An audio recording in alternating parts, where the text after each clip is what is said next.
Coming up on Mountain News this morning, despite multiple setbacks outside anyone's control, an eastern Kentucky town is done revitalizing its square. And the future is in good hands as one child rose to the occasion to save a drowning kid. Dedicated to eastern and southern Kentucky, this is WYMT Mountain News this morning. Good morning, I'm Olivia Calfee. We are just past 5:30 on Monday, June 3rd. Now let's check in with meteorologist Tim Drawbridge for a look at your forecast this morning. Good morning, Olivia. Good morning, everyone. Hey, look, we're waking up to some fog this morning. I know it's the time of the year. We'll deal with some fog that is locally dense. It'll burn off by mid-morning. You know the fire drill. And then we're going to be warm as we get into the low and mid 80s this afternoon.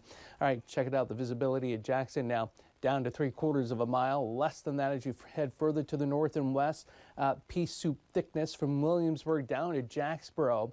Now, the dense fog advisory is in effect outside of our viewing area, Lexington to Louisville, from Campbellsville to Columbia. So needless to say, keep that in mind with your travels north and west. The fog does get thick. And you can't discount the fact that it's thick here across eastern and southern Kentucky. Temps 60 to 65, couple of lingering sprinkles, couple of showers, Pikeville to Harlan, on into the Virginias. That's departing. And again, we'll look for the risk of a pop-up shower or thunder shower as we head through the afternoon. Otherwise, partly sunny and a high of 83. More about the week ahead coming up in just a few moments. Olivia? All right, Tim, thank you. Kentucky State Police is looking for a missing person out of Knox County. Trooper Shane Jacobs with KSP Post 10 says 42-year-old Jennifer Hensley was last seen wearing a gray shirt, gray shorts, and black shoes and driving a white 2012 Chevrolet Equinox. She is 5'7" and has black hair. Jacob says the family reported her missing and says the family hasn't seen her since Friday, May 31st around 1 p.m. Anyone that has any information is urged to contact Post 10 Harlan at 606-573-3131.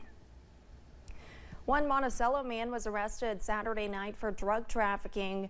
The Wayne County Sheriff's Office says they received complaints of a man trafficking heroin and fentanyl. An issuing investigation led to a search warrant at a residence in Lincoln Avenue. There, with the help of Monticello police, deputies found more than 6 grams of heroin and fentanyl mixture. Marty McGuire was charged for trafficking in heroin and fentanyl. McGuire was also charged with failure to pay or show cause of the underlying charge of possession of a controlled substance. McGuire was taken to the Wayne County Detention Center. A man in Clay County accused of killing Johnny Lynn Curry in September of 2020 will be sentenced later today. Terry Wagers pled guilty to manslaughter on May 2nd. The charge was amended down for murder. Sheriff's deputies say it happened Labor Day weekend when Wagers called 911 to turn himself in. He also surrendered the gun used in the shooting. He'll be sentenced today at 1 o'clock in Clay County. One Clay County man is behind bars after an assault. Brian Bilbrey was arrested Saturday and charged with assault and disorderly conduct. Bilbrey is currently being held in the Clay County Detention Center. A Whitley County man accused of shooting at a family member will be sentenced later today. 25-year-old Brady Bowman was arrested back in January of 2023. After shooting at a family member, Bowman left the Pleasant View community area. Bowman was located on top of a mountain in a tree stand and was charged with wanton endangerment. Bowman is scheduled to be sentenced tomorrow at 1 p.m. 2 houses in Somerset were damaged in a fire. The fire occurred on Cotter Avenue, where crews found a single family with a fire blowing out the windows and roof. Officials with the Somerset Fire Department reported once they entered the burning building, they found the floors had collapsed. A neighboring home was also damaged. No injuries were reported as everyone made it out of the home. And a fire on Saturday night at a church in Claiborne County left many people shocked and heartbroken. The Springdale Baptist Church in Tazewell, Tennessee was destroyed in the fire. Crews worked fast to stop the flames from spreading to the entire building. Despite the devastation, people still gathered together for Sunday service. Fire Chief Matthew Seals says he used to go to the church there and says seeing what happened has not been easy. We got some photos and stuff, and like I said, my parents just live right behind the church here and everything, and it was just completely devastating. Just made me sick to my stomach. No one was hurt in the fire, and Pastor Brandon Christian says service will continue at Big Springs Primitive Baptist Church every Sunday at 10 in the morning. The city of Beattyville was recently recognized for their town square and a well-known man in the community. WYMT's RJ Johnson shares how city officials have worked to revitalize the city. In 2006, officials in the city of Beattyville began their downtown revitalization efforts. Beattyville is a beautiful community. It's a wonderful community, and we love when we have something positive that we can celebrate together, like the town square and our Main Street. However, Main Street Director Teresa Mays says it didn't come without setbacks, such as a fire in 2018 where the town square currently stands. After that fire, the city bought this vacant lot with the hopes that one day we would be able to build this town square on it. And obviously that dream has become a reality. In 2021, flooding damaged several parts of the city. Mayor Scott Jackson says they worked together to help rebuild. Well, I was just elected mayor and took office, and it was a very tragic day, but at a time of need, the city, the county, all constituents come together, they help. The water got into Don Begley's business, where he has been for more than half a century. You used to have to go in there and get the job done and get back in business. The last flood we had in 21, we was out on Monday, we was back in working on Friday. He says he has spent his entire life working to improve the community in Beattyville. I'll be here and I'll do my best as a volunteer to keep Main Street, Beattyville, Lee County shining and looking good the rest of my life. Begley won the Spirit of Main Street Award in May through the Kentucky Main Street program, a program Mays says helps their mission. Main Street holds the identity of your community, and of course we want our Main Street to be something that our community's proud of. This town square really dresses up our Main Street. It's a place that we can hold a farmer's market, live music events where we can showcase local artists and local musicians.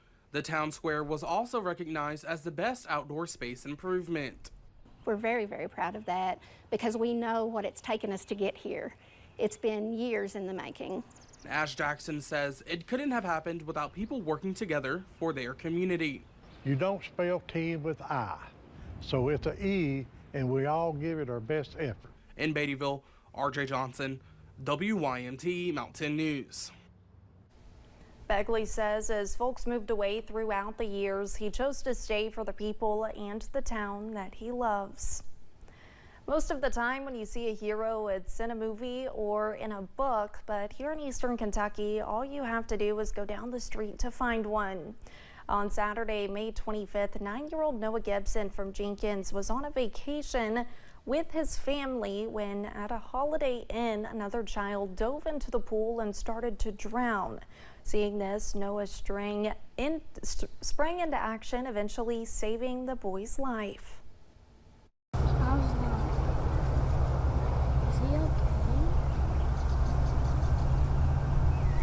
Didn't see him head up.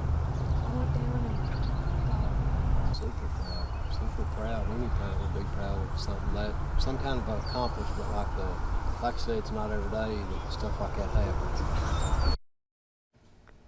The Holiday Inn pool had no lifeguard on duty, a sign to warn swimmers of the potential danger of swimming at the pool. Last year, Alice Lloyd College began renovations after students went home for summer break.